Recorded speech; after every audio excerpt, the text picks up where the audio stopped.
on kam gaɗay ɗo Facebook fuu to waɗi sacin unity programme meɗen ɗum waɗi dayle ño'i Hononde Fulbe to yi'ay kap programme ji ɗum waɗata. Sannan to on yahi to YouTube channels kadi to on ɓiɗɗi Fulani Peace Initiative Network so on yi'ay kap programme ji min waɗata inchallahu. Sannan inchallahu namba ɗum ɗon ɗum min okkuno on ɗum waɗa ka turago messages to kala goɗɗo gaɗayɗo WhatsApp to waɗira amfani e namba ɗum ɗon bolba ɗum waɗay adin muɗum to groupe ɗum ɗon. Sannan to groupe ɗon inchallahu kap goɗɗe boliɗe goɗɗe haalaji qa'idaji e tsariji ɗin to ɗum yi'aydi ɗon to groupe ɗon. Allah balluma en. So to mi janga en jawtoɗen en dari ɗo ni han hoɓɓe am hande keɓayi yettago ɓe ummoyke to goɗɗum akasi heɓiɓe to Allah waɗa no woni mafi alheri. So mi yiɗi en dara e hundeji bono ɗiɗi zuwa tati. Haala go woni ñalde joyi ko ƴaɓɓi ko mbiya tati ko ƴaɓɓi ɗo nihi bono no andunoɗen e ɗon no ñalde mbinoɗen jirgiyal wari yanki Benue ngal tokkoyi fulɓe meɗen amma ma nder yanki Nasarawa jirgiyal ngal ɗon ɓawo fulɓe jaɓanama na'i ɓe jehi ɓe okkoyi shedeji maɓɓe ɓe jaɓoyi na'i maɓɓe ɓe shedanake kap goɗɗugo ha ndiwɗon bolbane ko shafi security gomnati mawɓe gabago ɓawo ɓe jaɓi na'iji ɗin ɗon jirgiyal wari waɗi kawai ka warugo ɓe daga dow. So ɗeri iko jomirawo ñalde ɗo nihi kan US America ɓe mbi lalle gomnati leydi ndi ɗo fa ndi binciko ɗon ko farino fa har ɗum wari fulɓe ɓen ɗum fa lalle fa gomnati binciko kadi bo janga mataki mawɗum. So ko miɗi mi noddira yimɓe meɗen musamman ɓe jomira okki ɓe ardule ɓe ardo fulɓe ko ɓe ardo fulaku to lalle ɓe ummo ɓe waɗa amfani e dama ɗum ɗo ɓe nodda gomnati musamman gomnati kesum ɗum ɗon ɗum gaɗanten fata alheri ko moye e wondi hop sosai dow gomnati ɗum ɗo iya inchallahu gomnati ɗum yaday e ko moye sannan bo ɗum waɗanay kowa adalci. So ga Allah en waju amfani e dama ɗum ɗo e noddol ɗum noddigol ɗon ummoɗen lalle lawya en meɗen e kap goɓɓe yimɓe meɗen shahuɓe ɗum yaha ba ɗum yahana gomnati ɗum mbiya to ɓawo kan ɗum ma hundeji e ɗon fere ɗi ɗum waɗani en to lalle ɗum hawta ɗum nodda gomnati ɗum janga mataki ko handi ɗum taɓɓo ɗum darne bo to nan take ɗum taɓɓe sannan kadi bo ɗum darne. Allah balluma en. Haala yeeso ñande min mbi'i har joni e ɗon goɗɗe bigeje fa fulɓe meɗen to natti fa e majja na'i meɗen to natti e majja. So emin wondi repotji kanji ɗiɗi ɗo je gero ɗo nihi emin wondi repotji ɗiɗi go e ɗon goɗɗe bigeje to fulɓe natti e na'i sai ɗo waɗa ka tuɓugo na'i musamman kan demoɓe ko je ɓe tuɓata na'i woy cabeje maɓɓe ɓe ndemay bono no andude e ɗon fa cabeje ɗe ɗum remata e ɗon bo demeteɗe to amma toye masala ɗum woni masala ɗum e ɗum mbi'a wato banje to jiiɗa fu tagaɗo bidakema ɗakkakema to e ɗon fa nder mon ɓe o hutirta e maako in tagaɗo kanon tan waɗata hunde sai e woɓɓe nder moɗum. So emin keɓa to korafiji al'umma musamman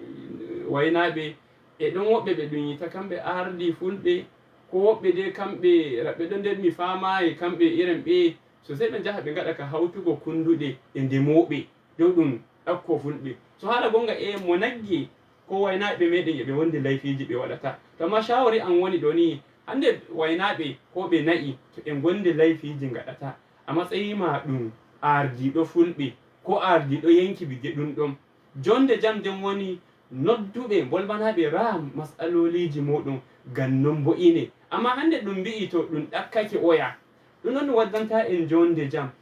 jam woni ɗum hawta ko'e e ndemo e nduro ɗum jooɗo ɗum tattauno ɗum rara ko woni masaloliji ɗin kadi bo e inde jomirawo kapko ɗum jooɗi ɗum bolbi dow majum ɗum heɓay mafita nder majum. So ga Allah yankiji ɗum ɗakkoto fulɓeji dilla ɓe jomirawo yowani ɓe ardule ɓen ɗon ɓe kula jomirawo wala ko min mbi'ata ɓe sai ɓe kula Allah ɓe ala akkugo woɓɓe dama e kawta kunduɗe e maɓɓe e ɗum ɗakko hande an ardi fulɓe sannan e ma ɗum hawti hunduko kadi ɗum ɗakki fulɓe amma fa jango ɗum ɗakkete. So haala gonga woni mo ma wonta ɗon mo ma kone o nyolliri kone o bonniri to noddumo kollamo mistake ji mako to mo wani bo ingo to ɗon kam wala no gadata e mako. So ga Allah ɗum bo ina daidai ɗon sannan ɗon yankiji ɗum bitai ɗum waɗana ndiyamji na'i jarta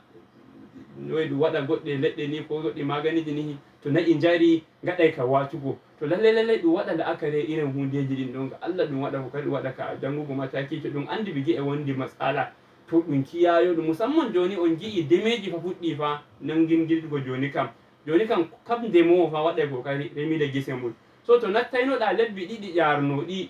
to ta biyu joni ayo fa na imma da kawai wada ka dillugo biya ai lawole din wuri kaza kila demo fari remi to ya kamata jaha daruwa to gima ko ene ma banye en gondi goddum ko dum bita en rarata kakkilanta do kaya medin sai kawai gaden ka alugo ko su kawai famaro ko gaden ka yofugo na iye din dilla enen en tombawo ko en wala ma to maji so hala gonga demo kanu ma fa bonna ne fa nan ta beldo bonono anduda ammo nay to dum memani ma nagi anan ta beldo so lalle no anduda ayidi kaya ma da okirai dum muhimmanci to demo kanko ma yidu kaya ma ko okka dum muhimmanci ta meman mo so insha Allah ta memana mo wata gudun sengi en dum jodake gimbo ko kullun ko dum bita en demo fa en duro kam dole be kawta ko e be joddo wurigo hande demo kan ko tan o fota o jodo ta kama mako yidgo remol duro kanun ma kanun tan fota e jodo wurigo ta kama mu duron to ga Allah en wadu ka mun kirgo en kawta ko e en wada ko handi sannan hala midi mi mema ka karshe woni e don goddo report min wondi dum yende jumbaare miya daga alhamisa jumbaare zuwa asabe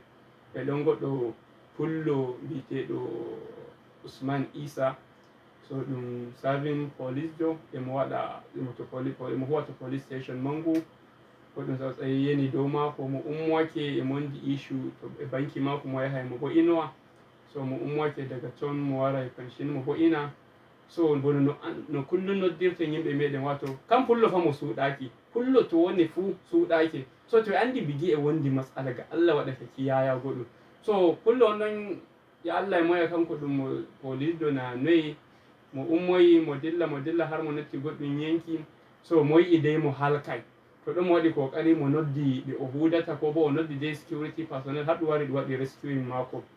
so ko hunde nde takaici nden woni ɗo ɓawo ɗum jaɓimo o heɓi o hisi sai kadi mo ɓeydi waɗugo deciding kawai ha mo yaha fa to mo haynomo to mo wanno niyya kawai mo yahay neɗɗo on ɗon mo jaɓɓi kanko tan mo natti goɗɗum mota mo dilli mo yahi mo timminoyi ko mo watta to banki mako emo etal wartol ɗum ittimo to emo etal wartol bono no mbiɗen e ɗum taɓɓo fa to goɗɗe bijeje ɗum taɓɓo fa yimɓe meɗen e ɗum itte fa to motaji ɓe mbari non neɗɗo on ɗon ɗum taɓɓi mota maɓɓe ɗum ittimo ɗum warimo so hala gonga ko giɗmi famen daidai ɗo nihi wato hande na a security ba ko a moy to ta dillay warta to jahata ɗum ɗon ko da anda ɗum wondi mas'ala to sai ɗum findi e mas'ala to shawri min okkatama soƴƴa ta biyu goɗɗum hunde wonta ɗon nde fiyata gabare maɗa mbiya a yahi ma wuri kaza gimbanye ko hatta nanduroɓe meɗen ko ngaɗoɓe goɗɗe kuuɗe nder gari sai nana bima a yahi ma wuri kaza wala goɗɗum ko heɓi ɗum na ɗum non ba hande wane to yahi hesi wane to yahi daɗi an na dole ta dilli daɗa to ga Allah yimɓe meɗen waɗa ka famugo hande en giɗa fa en gondi goɗɗe bigeje ɗe kawai a fotayi natta kadi bo en andi ka bigeje ɗen ɗon ko neɗɗo gonɗo nder ladde fa dole nder ladde nden fa e andi to nattata fay ɗo to bo dalili waɗiɗi daga nder ladde wari garire to ƴama gon ɓe nder garire te woni to mbawaymi yago te woni to mi wawta yago gonɗo nder garire kanuma to ladde fay ɗon to yahata to natti ladde ƴama gonɓe to ladde te woni to jahaymi te woni to mi wawta yago amma haala gonga to ni en gaɗay ka maɓɓugo noppi meɗen en maɓɓa gite meɗen gaɗen kawai ka waɗugo harkokiji meɗen ba tare en dara koni ko yata e wartuwa ba to yimɓe meɗen waɗa ka ittugo ɓe go haala an ka ƙarshe woni lallai e min e maɗa e moɗon en umma daroɗen kawten ko'e hawtol hoore kangal tan ɓurtinta en nder totoɗen ko'e meɗen to nder e shahuɗo e mo sahayi kab komi mbi'ata wonta ɗon ɗum hawta hoore an sahuɗo an tan a fotayi wona hoore maɗa an mo sahayi amma jawdi jomirawo kumani ɗon kari tan e maɗa a fotayi wona ko e maɗa sey ma on hawti ko e moɗon on hawtindiri inde jomirawo ballay on gaɗon ko handi kamɓe giɗe ɓe mbiten a'a wane en to memama eɗen jangana e mataki ɗum waɗanoyi ɓe ummi fa ɓe dari amma enen en fokkata ko ɗum waɗanima ni an hoore maɗa a suuɗa mo haade maɗa kollamo nyaw jaha to kollamo koni ko yata to bigemo hande en gondi sukaɓe meɗen ko dotti en meɗen non feere ɓe waɗayi komai ɓe nangama e ɗon bo gatɓe amma kila ko ɓe gaɗi ɗum hewta ɓe nangue ɓe waɗani goɗɗo har hande ɗum andama to woni goɗɗo bo e ɗum andi to woni kadi ko na goɗɗum o waɗi to amma har hande emo jungo to amma to ni en kawti ko'e en okkindira shawarworiji to inchallahu jomirawo burtinay en nder hunde amma haala gonga enen fulɓe fa en natti nder goɗɗum yanayi ɗum dole meɗen gaɗen jonde de urgent de ɗum mbiyata emergency joɗoɗe ndaren ko woni ko yahata kam kowoni ko yahata nder yimɓe meɗen toye woni to ɗum heɓata masala sannan toye woni to ɗum wawta bo ingo ka ngam noon mi daroto deydey ɗo mi okkawon onon madama okkon gudunmuwa moɗon e gorgol dow ranoddo mo fuɗɗam. Assalamu alaikum. Naam, wa alaikum assalam. Amin mi yetti.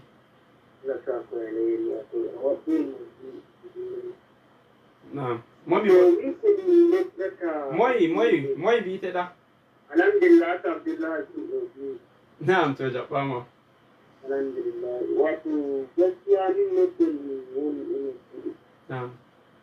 musamman ai ɗauko in haɗaka in lura ɗauko fari ko in yi baji. Na'am. Allah in yi mu wa ko. Amin. A gaskiya ya kamata gaɗin halin jikin jiki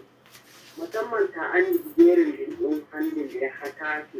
ko a yi wasu cikin ya ɗaka jerin ɗin. Ta ta buga haɗin ɗinko. Na'am. Ai bari da min gobe musamman sunarin da iko kun sunarin da yau su an ji fa lalle ta yi ta fi in uwa waɗanta kuma. Na'am. Tare kadin halayen ka ƙarshe musamman in yi kauta da kun kuɗe ne in gaɗa na in gobe. Da ta fi kina hawan gobe ba ta yi waɗa gobe. Non sosai. Da sun ko iri ino da yin da shi wani waɗanta da kun. Non. Ganin Allah ta kanu a Amin. Amin min jetti so. Inshallah binda baraje ra noddo mo yeso kadi.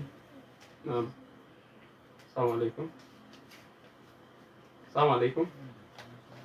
To mo dilli ra noddo mo yeso kadi.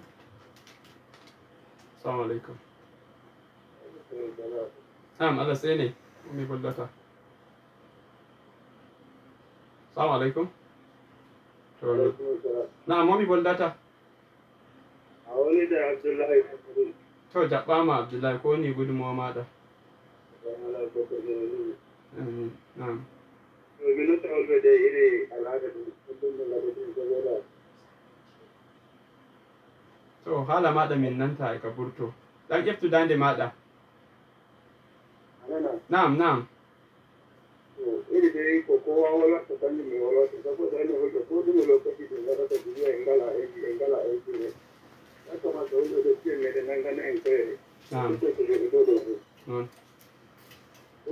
Naam. mu sai da kamar ce ilin in joge hulɗa kullum ta gwamna ko in gala aiki in kama taki dubiya in joge in taku in ta go dubiya dun halamin ta da jura ta ma zamin ne wai na bai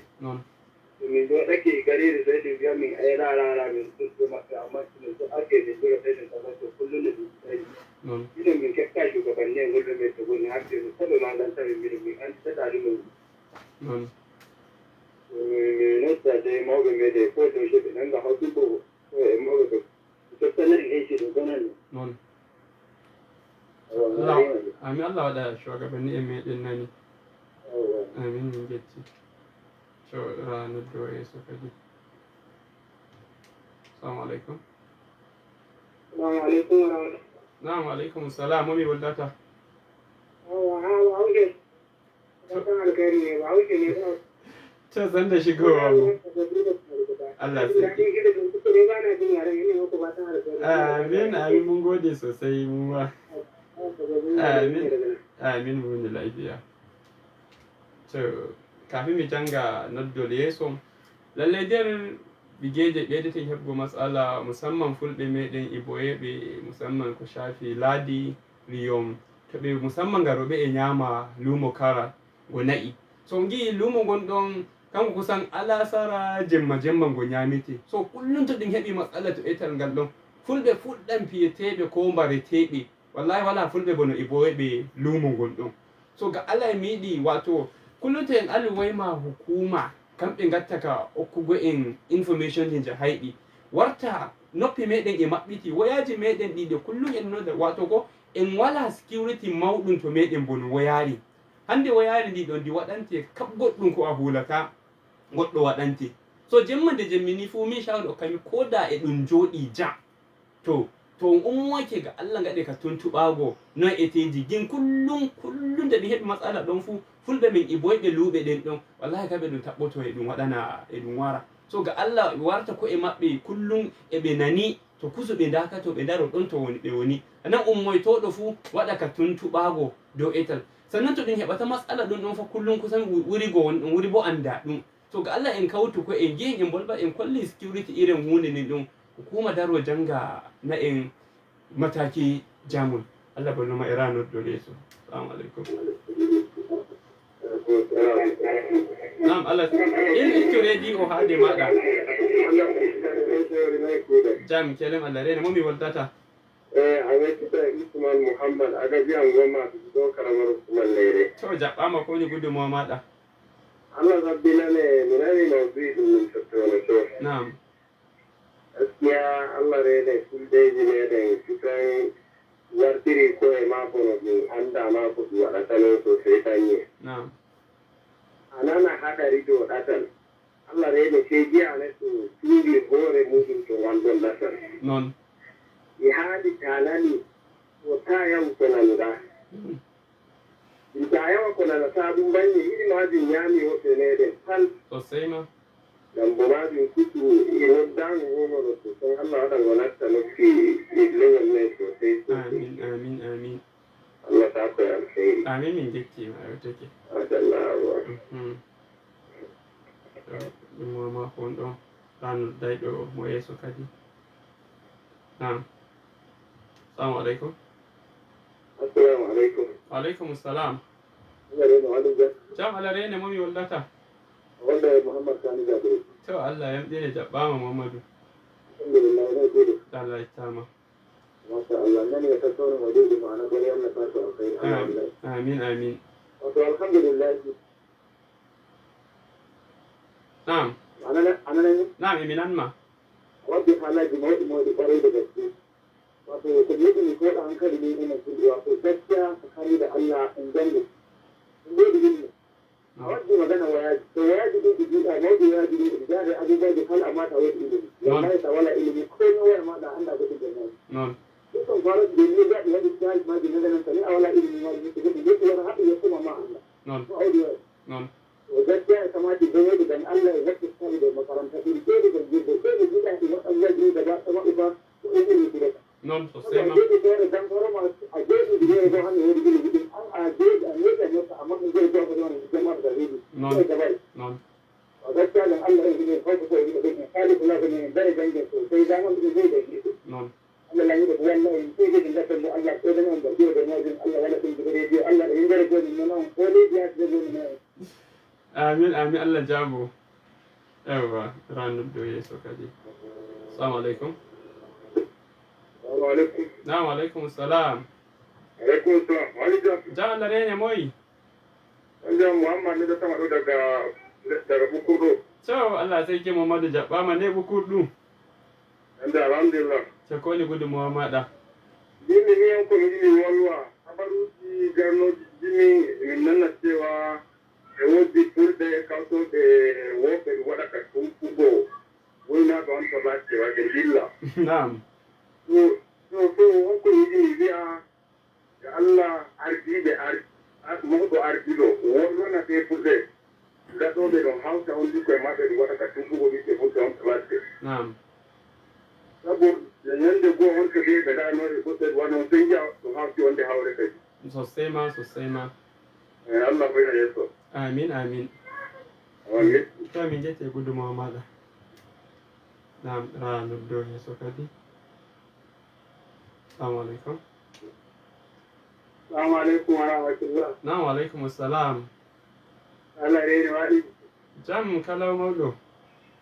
kugal jam ɗum moyi Allah ta kula alkhairi kana magana da Murtala ya haje jiya da kai Allah Murtala ai sai kawai ka ci gaba Ana ta kula alkhairi na mai fatan alkhairi. Amin mun gode sosai. Ana jima. Mi walba ko mi walwata. Assalamu alaikum.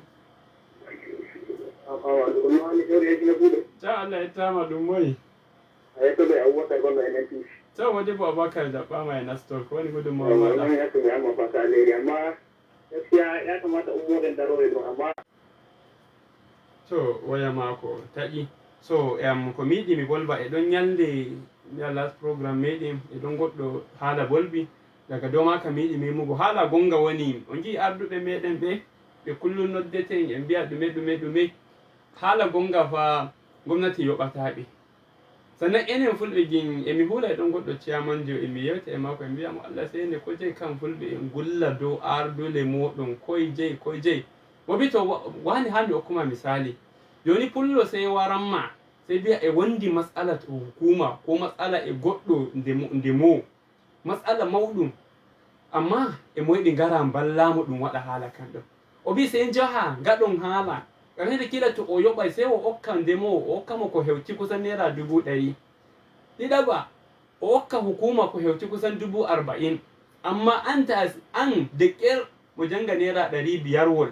mo okkuma o bi ay go imomi noon o bi andu fa kadi gomnati na yoɓay min na goɗɗo yoɓata min wala goɗɗum income ɗum min wondi to ardule meɗen ɗi sannan o bi goɗɗo e heɗi wargo to yimo to ga Allah to Allah yaari jango subana imo wondi goɗɗum kes ɗon ma hakkunde mako e goɗɗo ga Allah mo ballamo mo wara on noon tagaɗo haga hakkunde ciyamanjo on to woni e to wuro mo yahata wuro gonɗon waɗa e covering getting to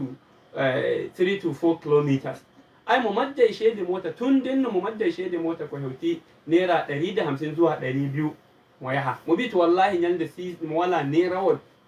to jiba mako subana mo hebbi fu ne mo watta mo yehi mo to yeri en to inniraɓe mo ɗaɓɓiti shede mo heɓayi mo yi e mo rara dole non mo ali yahol ngol ɗon mo yahay kadi bo e dalili shiya yahol mako to kes ɗum ɗum no ɗum jangiri pullo on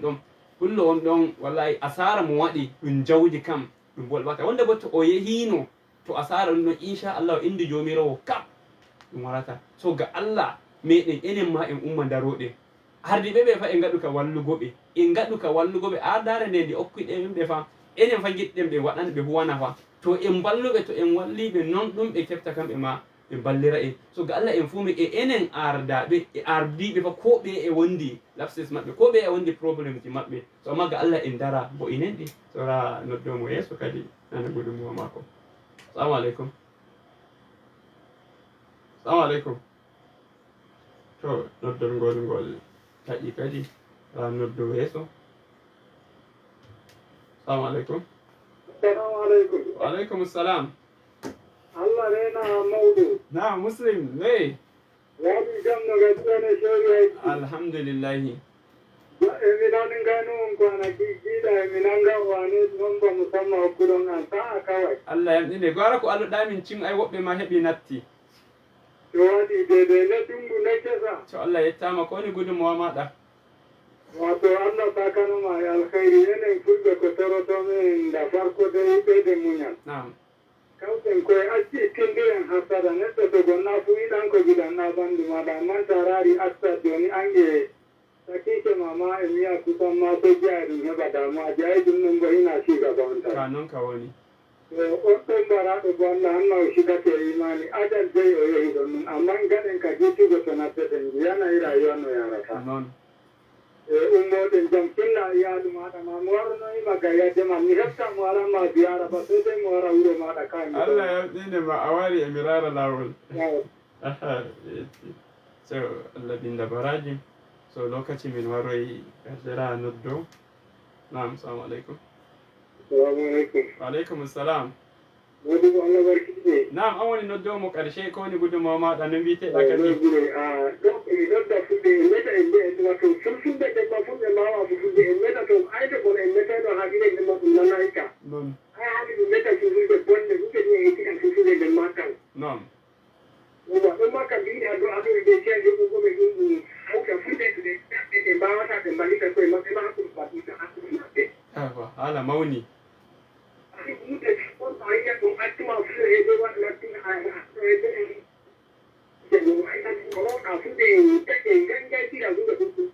non amin amin mi yetti to shikenan ma take meɗen so lokaci meɗen waroyi karshe sannan bono no onduɗon ha mi ɓeyde okkugo on namba ɗum ɗon kanjum woni bono nehi 070 63 53 5177 so namba ɗum inchallahu ɗum huudeterten wonɗon annan emi yetta kanko Hajiya Sumayya ardiɗo Fulani organisation jangu ɗum nawi teddorgal shiri ɗum sannan kan DJ meɗen kanko ma hawtuɗo en annan e ramo inde innahi haade kanka Dija